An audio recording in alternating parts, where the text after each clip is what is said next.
Bom dia, vou contar mais uma história para vocês. Uma história de vários pacientes que eu já atendi.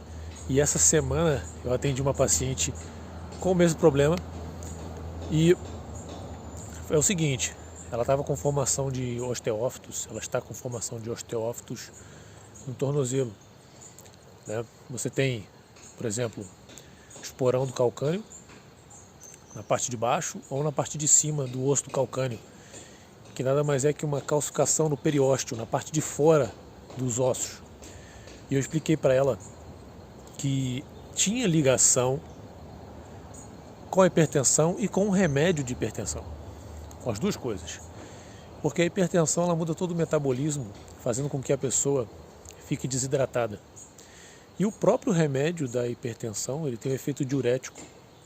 O antihipertensivo ele tem um efeito diurético, o que faz diminuir a quantidade de magnésio, de zinco, de manganês, de fosfato no corpo. Isso faz com que diminua o volume de sangue, por exemplo, porque o sangue é 90% água, e também diminui, além de desidratar a pessoa, diminui o pH, o potencial hidrogeniônico do sangue, fazendo com que a pessoa fique desidratada, e o organismo libera osteoclastos, que são células que retiram o cálcio e o magnésio dentro dos ossos para tentar alcalinizar o sangue.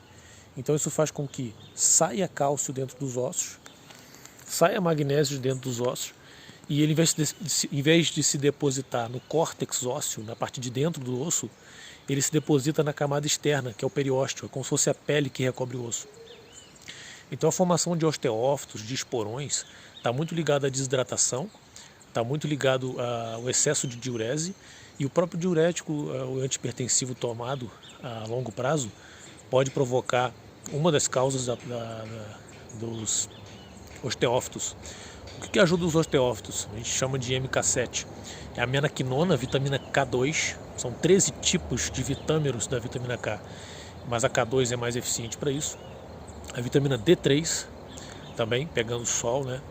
E o magnésio ajudam o organismo a formar osteoblastos e, através dos osteoblastos também, ajuda a depositar o magnésio, a D3 e a K2. Ajuda a depositar cálcio dentro dos ossos, ao invés de camadas externas ou ainda nas articulações. Então diminui a quantidade de osteófitos a longo prazo a utilização de K2, magnésio e D3. Tá? Então existe essa íntima ligação entre o remédio antihipertensivo, o diurético, né, e a formação de osteófitos, esporões e etc. O que tem que fazer em relação a isso? Hidratação e regular o corpo no conceito de biorreceptividade. Por exemplo, a acupuntura ajuda muito na biorreceptividade, que é melhorar a receptividade, a absorção dos nutrientes pelas células. Você estimulando o corpo de maneira correta, ele equilibra o paratormônio, a calcitonina, hormônios importantes para modular a absorção de cálcio, magnésio e outras substâncias. Por exemplo, na natureza você observa uma planta da mesma espécie, outra da mesma espécie.